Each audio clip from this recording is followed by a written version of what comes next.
Call all hands. Beat to quarters.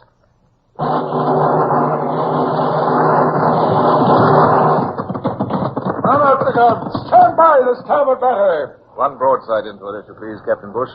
Pointers on target. Linstocks ready. Aye, sir. Ready.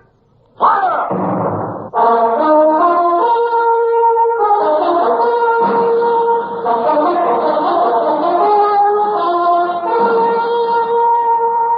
Presenting Michael Redgrave as C.S. Forester's indomitable man of the sea, Horatio Hornblower.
This period of time, looking back on what I suppose I may call a successful career, I can afford to smile at the worries which beset me as an ambitious and conscientious captain trying to muster a crew for the Sutherland.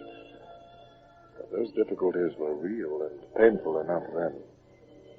I stared gloomily from the window of my lodging house and listened to Lieutenant Bush as he read my carefully worded proclamation to the small and highly derisive crowd of loungers in the market square. Hear ye! To all young men of spirit, seamen, landsmen, and boys who wish to strike a blow for freedom, and make the Corsican tyrant wish he'd never dared the wrath of these British Isles. His Majesty's ship, Sutherland, of 2 decks and 74 guns, is at present commissioning at Plymouth, and a few vacancies still exist to complete her crew. Who wishes for a hatful of golden louis d'or for prize money? There will be fiddlers and dancing every evening, and provisions at 16 ounces to the pound. Yes, what of vodka? The best of beef, the best of bread, and grog at midday every day of the week. All in addition to the pay under the warrant of His Most Gracious Majesty King George. Hey, what pay? Yes, you get angry if you ask for it. Where's my man gonna get paid?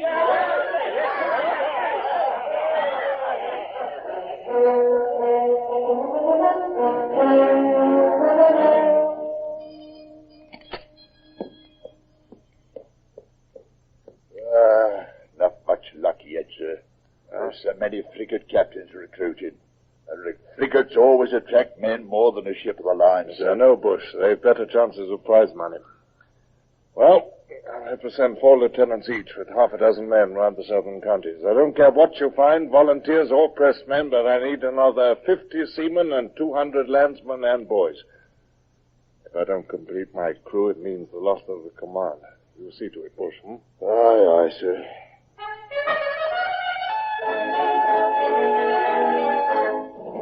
Master at Arms wishes to report, sir. What more indiscipline? He has my orders to flog the skin off any mutinous seaman. I'll have no unrest at the start of a new commission. I don't think it's that, sir. Why, look, here he comes now, sir. What a queer-looking lot of men he's got with him, sir.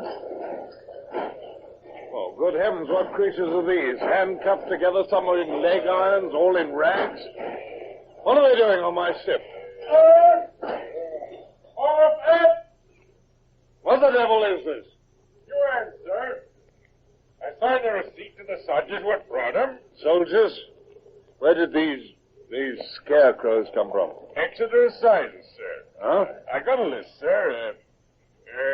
4 of them poachers. That one in moleskin breeches, his name's Waits. He's a sheep stealer. Oh, is he? The one in black was a brewer's manager before he was took for bigamy. The others is mostly larceny, sir. Except for them 2 in front what's in for rick burning, and the 2 in irons, they're robbery with violence. 30 of them altogether, sir. And they've chosen service at sea instead of their sentences. Fine addition to my ship's company. Budding mutineers, sulky ruffians, half-witted yokels. Still, hands they are, and I must make the most of them. Might be worth trying to win their affection. Look, why are they handcuffed? Release them at once. Beg pardon, sir. I didn't like to do without orders, seeing what they are. Never mind what they are. They're in the King's service now, and I'll have no man in irons in my ship unless he's given me cause to do it. No, sir. These men are recruits in an honorable service with an honorable future before them. Now listen, men. Any man who does his duty as best he can has nothing to fear in this ship and everything to hope for. Now I want to see the dirt of the place you've come from washed off. Dismiss. Rice, find one of the purser's mates and see that these men are properly dressed. Aye, sir. Mr. Bush, that's another 30 anyway. I think I've won some of them over. Well, my private opinion is they've made a bad bargain. They'd be better off in jail.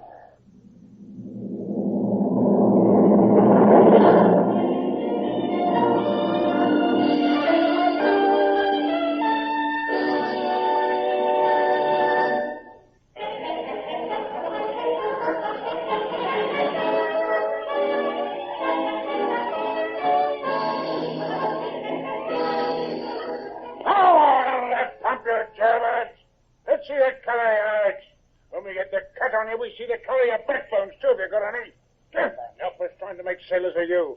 You'll likely finish up overside with a shot at your feet before we make us in. And a good job, too. Thompson! What's the meaning of this? Begging pardon, sir. We're cleaning the prison dirt and fleas off them. But none of them ain't never had a bath in their lives, and they won't get under that pump, sir. I won't have those men cowed, Thompson, and I won't tolerate bullying. One day all our lives may depend on their loyalty. Clean them by all means, but no bullying. Here, I'll speak to them. Look, under the pump with you, men. It won't hurt you.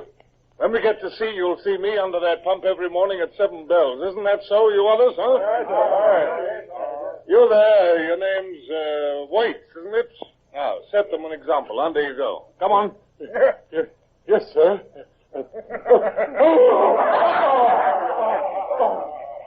Come here, Thompson. Is that welt on Waits' shoulder from your knotted rope? Well, sir, I had to use my starter bit, sir. Now, understand this. I won't have a petty officer on my ship who doesn't know when to use a starter and when not to. I'm not soft, but those men are bewildered, and hitting them won't clear their heads. Another mistake of this kind, and I'll disrate you. Now, get forward before I have you flogged in front of these jailbirds.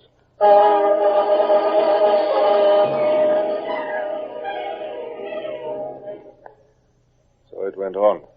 All the worries of preparing for sea, re-rigging, revictualling, wondering whether I could man my ship in time. And other worries, too. Maria, my wife, was with me in my lodgings. Tearful, cloying, affectionate. She had whispered to me that it was possible we were going to be parents again. A new worry for me to take with me to sea. And I felt guilty because I was just over the shock of the news that Lady Barbara Wellesley, over whom I'd nearly made a fool of myself aboard the Lydia, had suddenly married Admiral Leighton, the man under whom I was now serving. Had my appointment been due to her benevolent influence, or was it a subtle revenge out of pique? I asked myself the question anew when a boy brought a letter to my lodgings, addressed to my wife and me. The Angel Inn, Plymouth, May the 4th, 1810. Rear Admiral Sir Percy and Lady Barbara Leighton. Would esteem it an honor if Captain and Mrs. Horatio Hornblower would dine with them at this address tomorrow, the 5th, at 4 o'clock. My dear, it's almost a command. We must accept. Oh, and I've only my blue sack gown. Yeah. Oh, it looks perfect on you. Oh, that's what you say about everything I wear. Tell me, is she very genteel? Yeah. No. Who genteel? Well, Lady Barbara, of course. Oh.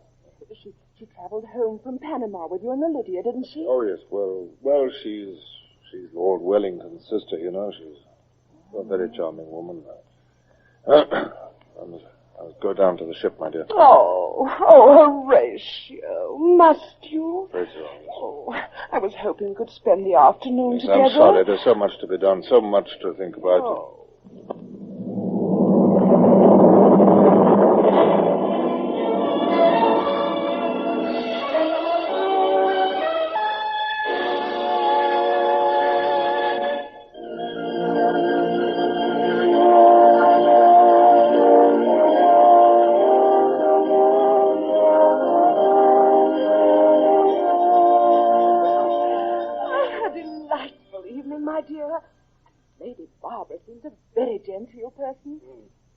But why ever did she marry Sir Percy Leighton? She doesn't love him.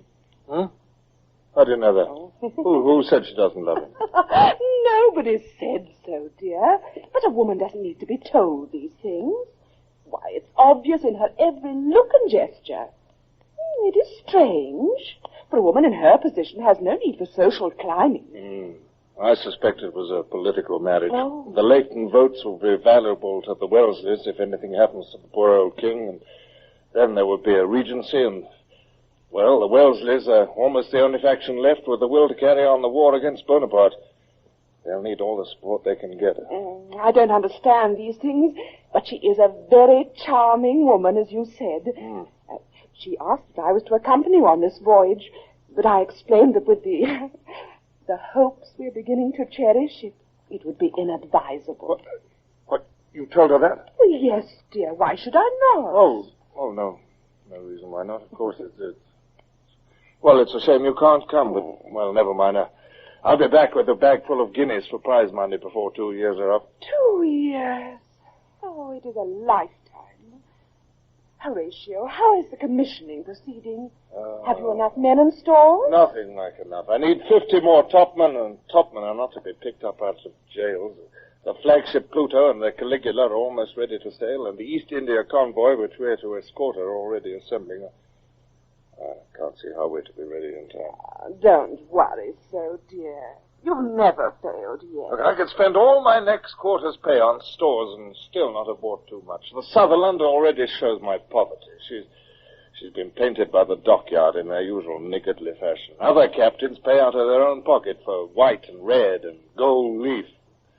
I must be content with the dockyard, dull yellow and black. I only wish I could live more cheaply so that you could spend more on your ship. Oh, no.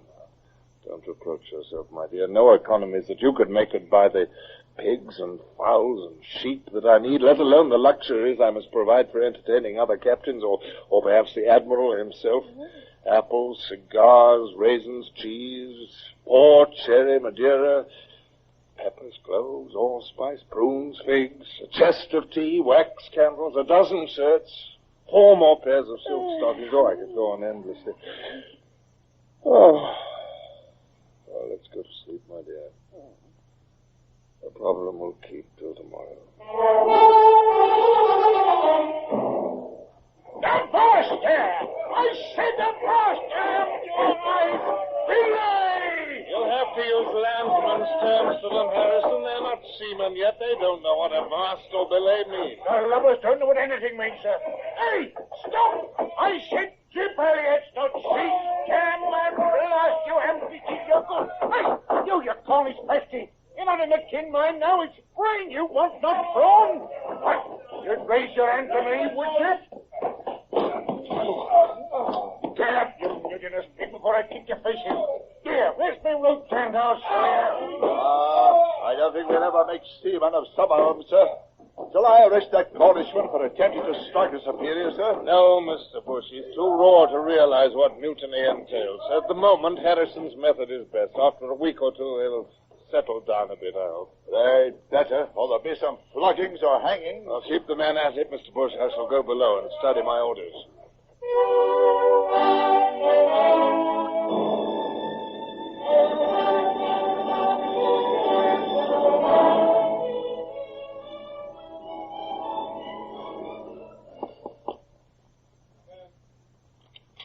Excuse me, sir.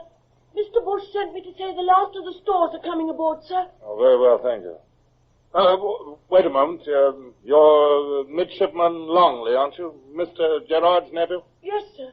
My first boy, sir. Ah. Well, Mr. Longley, attend to your work and do your duty, and you may be a captain someday. Oh, very well. Tell Mr. Bush I'll be out presently. Yes, sir. Hey, Mr. Longley. Yes, sir. Come inside, boy. Come in. Stand still. What was it you said last? I said, sir, that Mr. Bush... No. What did you say last? Last, sir? I said, yes, sir. Oh. What ought you to have said? Aye, sir. Very good. Well, remember that. You've a certain quickness of understanding. You learn how to handle men, and you'll make a useful warrant officer. You may go. Aye, sir.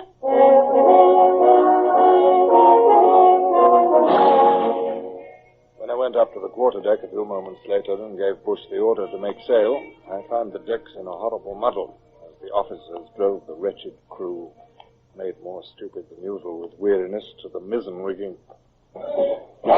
Just look at the lovers. 9 minutes already. Why, the Marines are better sailors. The wind is back easterly. Rounding Devil's Point will not be easy. No, sir. Race those yards round. Well out, sir.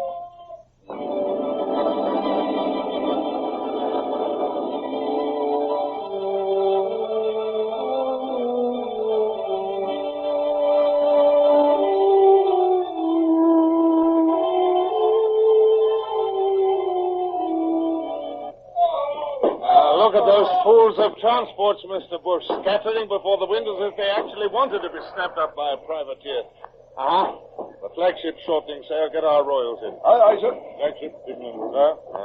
It's the Caligula. Make more sail. Take station ahead of convoy. Oh. Glad it's Captain Bolton who's got that job and not me.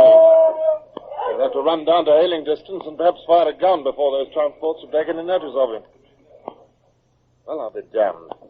Now, the Indiamen are shortening sail, and as though the convoy wasn't scattered enough. Admiral signaling for the Indiamen, sir. Make sail. I'll bet he's raving mad.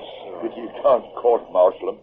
But those India captains make £5,000 out of a voyage. What do they care about an admiral? I'd make them mind if I were in command.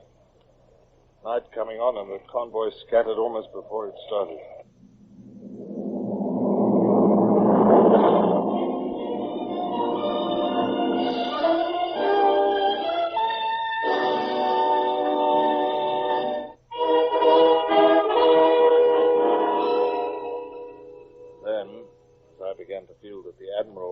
Not showing to the best advantage, as I considered it was his duty to keep the convoy together, whatever the difficulties.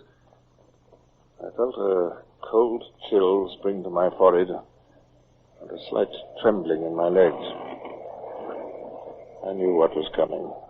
It happened at the start of almost every voyage, but I loathed and feared it. I would not give in. I would not. Another signal, sir. Flagship to Sutherland. Take night station. Very well. Acknowledge. Mr. Bush, take... Aye, sir. Quarter mile to windward of convoy, sir. Look out, sir. Oh, thought you were going to fall. Yes, I've not quite found my sea legs, Mr. Bush. I've been ashore too long. Lord Nelson was just the same, sir. For the first day of each voyage, he'd stumble like a baby. Talk about feeling ill, sir.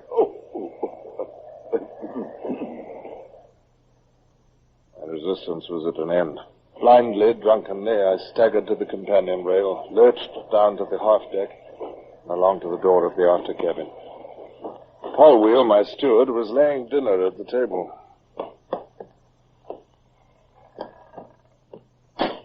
Get out, Paul Wheel. Are you feeling all right, sir? Can I do anything for you, sir? Yes, Paul Wheel, you can obey an order. What's that, sir? Get out.